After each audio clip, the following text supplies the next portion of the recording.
Saudos de novo, benvidos a unha nova entrega do Preguntoiro. Seguimos falando cos representantes dos partidos que teñen cabida na Corporación Compostela. Hoxe tócanos co PSOE, temos connosco a Paco Reyes. Boa noite, benvido. Moi boa noite, moitas grazas, como sempre. Tres xuntas de voceiros no que levamos de legislatura e as tres infructuosas. Vale, empezamos. Infructuosas, non. Polo menos dende o meu punto de vista. Non? O certo é que o obxectivo, neste caso destas xuntas de voceiros, que efectivamente están a funcionar como unas comisións de traballo, porque o seu obxectivo é tentar de acadar unha proposta de resolución que se poida aprobar no pleno de organización. Para que todo o mundo nos entenda, o pleno de organización é quen ten que aprobar, entre outras cousas, cantos plenos ordinarios vai haber, cantos serán o mes, que días se van celebrar, se pola mañá, se por la tarde, son os que teñen que estructurar como van funcionar as comisións, os entes instrumentais, e, polo tanto, tamén son os que teñen que determinar cales van a ser os instrumentos, os recursos cos que vai contar o partido, ou a coalición, neste caso de partidos, que está no goberno, para desenvolver a súa tarefa de goberno e con que recursos vai contar a oposición para desenvolver a súa tarefa de fiscalizar a acción de goberno. Polo tanto, ese obxectivo é o que están a traballar estas xuntanzas de voceiros e, fundamentalmente, insisto, como unas comisións de traballo, teñen que valorar moitas cousas, e un amigo meu diría que son unas comisións de papel, lápiz e dedos, no sitio de 1, 2, 3, ou de calculadoras, como se queira, ou de Excel, non? Precisamente para, pois, avaliar moitísimas cuestións como son as restriccións. Cando falamos da administración, a mirante parte delas, obviamente, son orzamentarias, non? As restriccións, os obxectivos, as posibilidades, e, polo tanto, son moitas cousas a estruturar. Eu sempre digo que, para min, cando unha comisión de traballo traballa, pois cumpre o seu obxectivo, e, polo tanto, se avanza. Eu, dende logo, estou convencido, menos para min, e a sensación de que as tres reunións que tivemos foron unhas reunións de traballo, e se traballou nelas, polo tanto, entendo que en cada unha delas avanzamos algo máis. Avanzouse, pero non se chegou a un acordo. Claro que como non sabemos cal era a proposta, cal é a proposta de Compostela Aberta, cales son as contrapropostas dos outros grupos, porque niso sí que se puxeron de acordo, e non contarnos nada. Claro, non rematou o traballo. Eu diría que non é tanto que non se chegou a un acordo, non rematou aínda o traballo. E, polo tanto, efectivamente, o que quedamos entre todos nós é que non diríamos nada, non faríamos declaracións no sentido de como estaba a acontecer o desenvolvemento do traballo, fundamentalmente porque partíamos do que é un punto de partida, e que, de entrada, unha proposta, pero que non deixa de ser un punto de partida, que neste caso é responsabilidade quen ten o goberno, polo tanto, quen ten que levar iniciativa, iso hai que respetalo, polo tanto, quen tiña a responsabilidade de presentar a primeira proposta, insisto, como punto de partida para traballar, era o goberno. A partir de aí, pois, levamos xa un tempo traballando, que é o que temos que facer. En todo caso, o pleno vai se celebrar o luns, vostede cree que vai haber acordo de aquí a lá? Bueno, primeiro teño que decir que o único que sabemos é que o límite legal é o 13 de xullo, e o pleno se vai convocar cando decida o alcalde, porque esa é a súa responsabilidade. Efectivamente, el o anunciou públicamente, pero aínda non está convocado, ao menos nós non recibimos a data de hoxe a convocatoria formal do pleno. Pero, bueno, queda por diante prácticamente unha semana, e, polo tanto, pois queda por diante traballo e posibilidades de facer ese traballo. Dicía Martiño Noriega que non vai haber unha nova xunta de voceiros, que falará con vostedes de xeito individual. Non sei se pensa que así serán vostedes máis fáciles de convencer. Bueno, insisto que é un proceso de traballo. Penso que antes de pechar calquera cuestión, efectivamente vai ser necesaria unha xunta de voceiros novamente, pero, bueno, si o que é a estrutura do traballo e a planificación do traballo, o alcalde entende que é interesante traballar en parellas, por decirlo así, é dicir, das diferentes partidos con representación no Concello, pois, bueno, é unha maneira de traballar con outra, pero, insisto, eu penso que en aras a chegar, ou se ten que pechar un acordo para esa proposta de resolución que se leve ao pleno, pois debería ser, obviamente, a Xunta de Voceiros. Está vostede sendo o oso máis duro de roer que ten Martiño Noriega, digo, porque el dicía que non están precisamente os maiores problemas no Partido Popular. O BNG insiste que pola súa banda non vai quedar o acordo. Faltanos preguntarlle a vostedes, está sendo o máis difícil nesta negociación. Eu intento de ser un bo traballador. Vostede repite moito a palabra traballo hoxe, pero... con toda a vontade pois, de facer as cousas ben, de facer as cousas que temos que facer, de ser riguroso e serio no criterio, e, polo tanto, de tentar de chegar a un punto onde as vontades podan confluir e, polo tanto, poidamos tirar todos adiante o goberno para poder desenvolver a súa tarefa e a oposición tamén para desenvolver a súa tarefa neste caso de fiscalización, non? O que sí lle pode decir é que, dende logo, o problema non pode ser o Partido Socialista, porque se o Partido Socialista é o problema, pois non hai problema. E lle digo por qué, porque é sinxelo sumar, é dicir, 10 concelleiros de Compostela Aberta, máis 9 do Partido Popular, máis 2 do Bloque Nacionalista Galego, suman 21, nos 4, eu, na miña suma, 21 é maioría absoluta, non absolutísima. Polo tanto, se o problema é o Partido Socialista, non hai problema. Pero os do Partido Popular e os do PSOE tamén suman maioría dabondo. Non sei se vostede contempla a posibilidade de que nese pleno, que en principio, como decimos, se vai celebrar o luns, voten vostedes conxuntamente algo distinto que propoña Compostela Aberta? Pois non sei, de momento que temos en riba da mesa e traballo, son aínda algúns números que temos que rematar de facer os cálculos e, polo tanto, imos ver o que acontece. Eu penso que o obxectivo é a vontade dos 4 grupos políticos que neste momento temos representación na Corporación de Santiago é precisamente a vontade de tentar de chegar a unha proposta de resolución que xa conxunta. É dicir, que non o descarta ese acordo co Partido Popular. Eu o que non descarto é que para a convocatoria do pleno de organización teñamos unha proposta de resolución conxunta dos 4 grupos da corporación. Onde está o principal problema? Vostede dicía antes que nese pleno se ten que falar pois de cantos plenos se van celebrar, que días se van celebrar, pero realmente supoño que aí non estarán os problemas estarán noutros aspectos como que ten que ver pois cas dedicacións exclusivas, co persoal eventual, cas retribucións ou non. Mire, tamén falamos do día do pleno, Tamén falamos do día do pleno. Ademais, lembro un pleno no mandato anterior no que se mudou, non? O día de celebración dos plenos ordinarios, que tradicionalmente tiña sido xoves, pois se mudou, non? Por imposición de quen tiña nese momento a maioría absoluta, non? Por lo tanto, falase de todo, falase das comisións, por exemplo. A comisión é un instrumento esencial tanto para a preparación dos plenos, e, por lo tanto, o desenvolvemento mesmo da acción do goberno, como tamén para a fiscalización desa acción do goberno. Os entes instrumentais tamén é moi importante. E, dende logo, os recursos. Pero penso que os recursos son unha parte que ten interese, pero fundamentalmente que moitas veces pois, se enfocan ou se ve como aquilo de que hai de lo mío, pero a verdade é que non é iso. Eu penso que é unha parte máis, unha parte instrumental. É dicir, a administración, por exemplo, ten os seus recursos, non? A administración ten os recursos persoais, ten os recursos materiais, ten recursos humanos, e, polo tanto, ten que desenvolver a acción de goberno con eses recursos. A oposición, para poder fiscalizar a acción de goberno, non conta, como é lóxico, no mesmo eido ca estructura administrativa e burocrática, no mellor dos sentidos o tema de burocrática, co que conta o goberno, pero tamén require os seus recursos para poder desenvolver a súa responsabilidade que a que lle encargaron os veciños e as veciñas. E a proposta de Compostela Aberta garante que a oposición poida levar a cabo o seu traballo de fiscalización? Pois insisto que Compostela Aberta fixo unha primeira proposta que foi o punto de partida para comezar a traballar. Por tanto, non vou facer unha valoración do que clara, evidentemente, ao menos para min, foi un punto de partida. Non sería xusto. Non sei se ten que ver con, con estas dificultades que se está a topar Compostela Aberta de cara a ese pleno, o que ten pasado xa antes da investidura de Martiño Noriega como alcalde. Vostedes reuníronse, o Partido Socialista reunirse con Compostela Aberta e vostede non ocultou que realmente non había demasiado interese por parte de Compostela Aberta de que realmente esas conversas chegaran a algunha parte. Ten algo que ver? Creouse algún ambiente de, de desconfianza, por exemplo? Non exactamente así. O que aconteceu é que nos o que expresamos naquela reunión claramente que nos éramos conscientes do posto no que os veciños e as veciñas nos tiñan situado como partido na corporación despois das eleccións. Por lo tanto, ninguén tiña e ninguén ten que recordarnos. O sabemos perfectamente. Situáronnos nunha posición claramente de oposición, polo tanto de fiscalización da acción de goberno, pero tamén, dado que nos sí que poderíamos ser chave para acadar unha maioría absoluta, situáronnos tamén nunha posición de garantes neste caso do que nos plantexamos durante a campaña, que é políticas sociais e políticas públicas. E nos imos asumir perfectamente os dous roles, tanto o de fiscalización do goberno como o de garantes desas políticas públicas e políticas sociais. O que si dixen, é certo, é que non houbo ninguna proposta por parte de Compostela Aberta de chegar máis aló. Por lo tanto, nos iso aceptamos perfectamente porque, insisto, nos entendemos claramente a posición nas que nos situaron.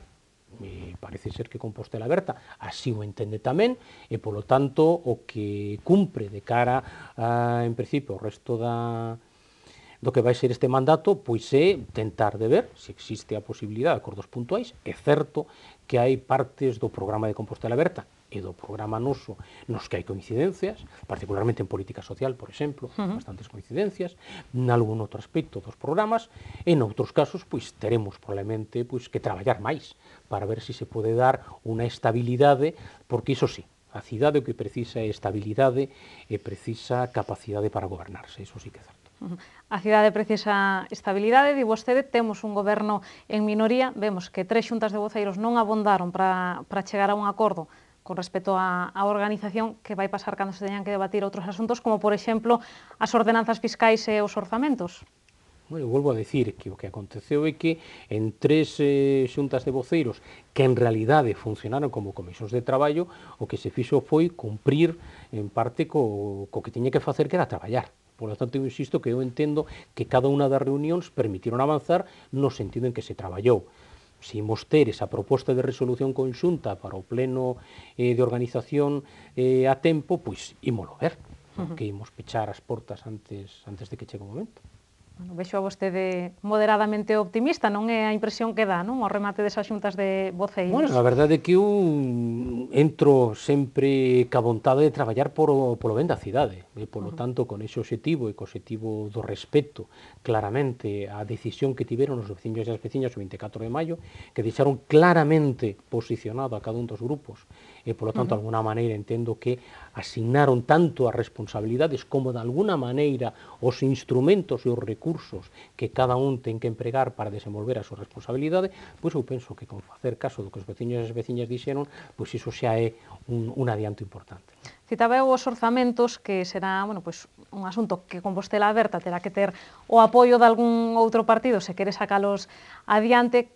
Ten o PSOE algunhas liñas vermellas para darlle o seu voto ás contas municipais do ano que ven? Digo porque os prazos tamén, se queremos aprobar os orzamentos en tempo, que é algo que non adoita acontecer por outra parte, teñen que ponerse case xa, non? Bueno, iso sería, por exemplo, un dos obxectivos, non? Poder aprobalos en tempo e forma vanse a aprobar con toda seguridade, pero en tempo, a lo menos dentro do ano.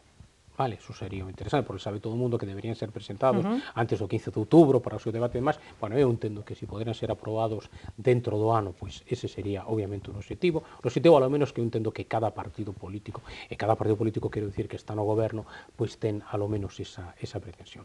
Pero con respecto ao tema das liñas vermellas, eu penso que levamos demasiado tempo falando uns e outros de liñas vermellas.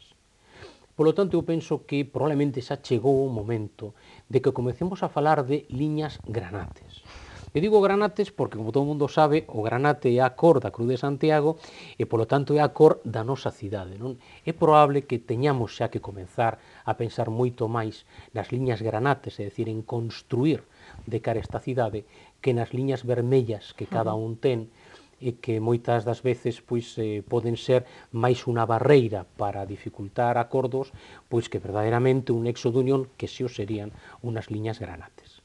Pero algunhas condicións terá vostede? Terá pensado por onde teñen que ir esas liñas granates? Pois, cando chegue o momento, ímolas expoñer, ímolas avaliar, ímolas debater, ímolas discutir, e imos ver ata onde se pode chegar para dar esa estabilidade que necesita a cidade. Bueno, outro asunto, nestes días falouse tamén moito da ausencia de Martiño Noriega na entrega das medallas Castelao, insistía en que é un acto, bueno, pois utilizado de xeito partidario, niso xustificaba a súa ausencia. Vostede entende os argumentos do alcalde? Imos ver, mire, eu penso dúas cousas. O primeiro é que esta cidade, penso que en general calqueira concello, pero de maneira moi particular Santiago de Compostela, na súa calidade de capital de Galicia, é importante para todos nós precisamente o consenso institucional. Eso é esencial. Eu sigo dicindo, o que sempre digo, é que para min, entendo que para nós, para o Partido Socialista, o alcalde da cidade é quen mellor pode representar a corporación e por extensión a cidade. Dito isto, eu entendo que o acto das medallas de Galicia, que son responsabilidade da súa organización, neste caso da Xunta de Galicia, e o que se está a facer, nese caso, é o recoñecemento, o valor o traballo, e a dedicación, e a solidariedade que determinadas persoas e determinadas organizacións amosan. Por exemplo, estas últimas medidas de Castelao, pois, sen desmerecer a ninguén dos premiados, ni moito menos, pero lembro unha asociación que adícase, por exemplo, a loita contra a trata de blancas, a loita contra a prostitución. Por lo tanto, a verdade é que hai xente que adica o seu tempo, o tempo libre, o tempo que lle pode dedicar ao seu ocio, ao seu lecer, que lle pode dedicar á súa familia, pois o dedica a tentar de axudar os demais. É un exemplo, non?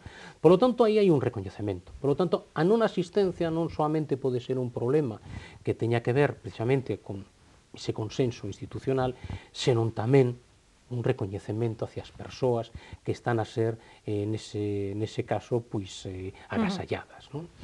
Por exemplo, pode sorprender, non, que Verónica Boquete sexa unha das persoas agasalladas nas medallas Castelao, que non se estea presente, que despois sexa, por exemplo, quen vai facer o pregón das festas do apóstolo, non? Por tanto, unha cousa é a representación da nosa corporación e da nosa cidade.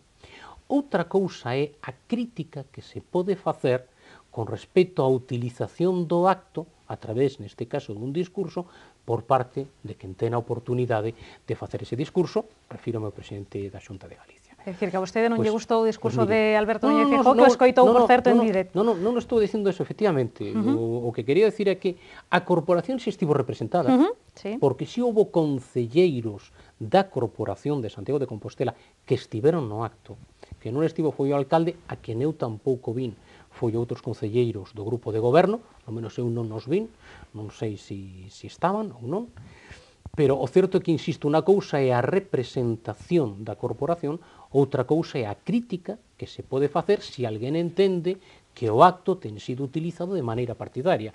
E vou dicir unha cousa, eu síntome legitimado porque estiven ali para hacer unha crítica da posible, eu non entro nese sentido, pero da posible utilización partidaria ou partidista que poidera facer pois quen organizaba, porque eu estiven ali. Pois xa que estivo ali, eu voulle preguntar, vostede cree que se fixo esa utilización partidaria? Gustoulle a vostede o discurso do presidente da Xunta? Entendeu que había alusións aos alcaldes das Mareas ou non? Ou interpreto de outro xeito? Bueno, a interpretación neste caso dun discurso político, eu entendo que un discurso das medallas de Castelao pois tense que falar de toda unha serie de cuestións que interesan ao noso povo, que interesan ao noso país, e que a tradición é un dos elementos, pero probablemente non sexa o único. Entón, cando unha dedica aproximadamente o 90% do contido do discurso a falar simplemente da tradición, pois está ben que fale da tradición, pero a lo mellor se está deixando outras cousas que tamén eran de interese para os galegos e as galegas ter escuitado o seu presidente. Bueno, todo isto ten moito que ver con esa decisión que xa Martiño Noriega ten expresado de non asistir á ofrenda ao apóstolo 25 de xullo. Estáse falando da posibilidade de que o Concello organice outro tipo de acto que non sabemos moi ben como vai ser pois a participación, a presenza do Concello nese día tan importante para a cidade. Vostede que suxestión faría? Pois mire, lle vou dicir unha cousa, a xente coñece perfectamente o noso posicionamento. Nos entendemos que o 25 de xullo e os actos, non? Ao redor do 25 de xullo son unha oportunidade, como sempre, extraordinaria para promocionar e proxectar a nosa cidade. Insisto, unha vez máis, de que para nós o alcalde que mellor pode representar tanto a corporación como por extensión a cidade. Nos respetamos a decisión, entendemos a decisión neste caso de quen é alcalde e do seu grupo de goberno, pero que tamén lle quero decir é que a representación e a participación da corporación nos actos do 25 de xullo non depende somente do alcalde. Quen ten que decidir se a corporación vai estar representada ou non en todos os actos é a propia corporación. E ver como vai estar representada no caso de que o alcalde decida como ten decidido non acudir. Por iso nos o que plantexamos foi pedirlle ao alcalde, e o fixemos por escrito, unha xuntanza de voceiros, da Xunta de Voceiros, para falar desta cuestión. Por certo, teño que dicir que hoxe, 30 de xuño, cúmprense 15 días da nosa petición de convocatoria dunha xuntanza de voceiros e non sabemos nada dela. Eso tamén teño que dicirlo. Polo tanto, se non se resolve a cuestión que compete, insisto, a corporación, non somente ao alcalde, con esa xuntanza de voceiros, pois, dende o que o noso plantexamento, que sempre é o mesmo, que é un plantexamento institucional, tenemos que darlle outra resposta a esta cuestión de maneira institucional. Que resposta sería esa? Pois unha resposta institucional. Institucional ten sido a solicitude da convocatoria da Xunta de Voceiros, hai outras posibilidades institucionais para resolver esta cuestión no caso de que o alcalde non convoque a Xunta de Voceiros. Un pleno extraordinario, por exemplo. Podría serlo, é unha das posibilidades institucionais que recolle o regulamento do noso Concello. Bueno, pois veremos, porque se non se poñen vostedes de acordo en 3 xuntas de voceiros, como dicíamos ao comezo, pois en todo o asunto da organización, este tema que ven sendo máis polémico, non sei eu, se chegará a unha soa. 3 xuntas de voceiros estivemos traballando. Insiste moito o concelleiro en que estiveron traballando, pero os cidadáns o que queren é ver os resultados. É o objetivo. Xo sabe vostede, non? Que as obras están moi ben, pero o queremos ver... Legalmente, ata o 13 de xullo, temos marxe. Temos tempo de traballar. Bueno, pois non seremos tan impacientes, xa que logo, ainda que seguiremos preguntando por este asunto, cada vez que teñamos ocasión. Paco, como sempre, moitísimas grazas por acompañarnos. Moitas grazas a vos, de verdade, como sempre. Moi boa noite. Pois ata aquí chegou o noso tempo para este preguntoiro, xa saben, poden seguir vostedes informados a través das novas de Correo Televisión. Vémonos mañá, moitas grazas pola súa atención.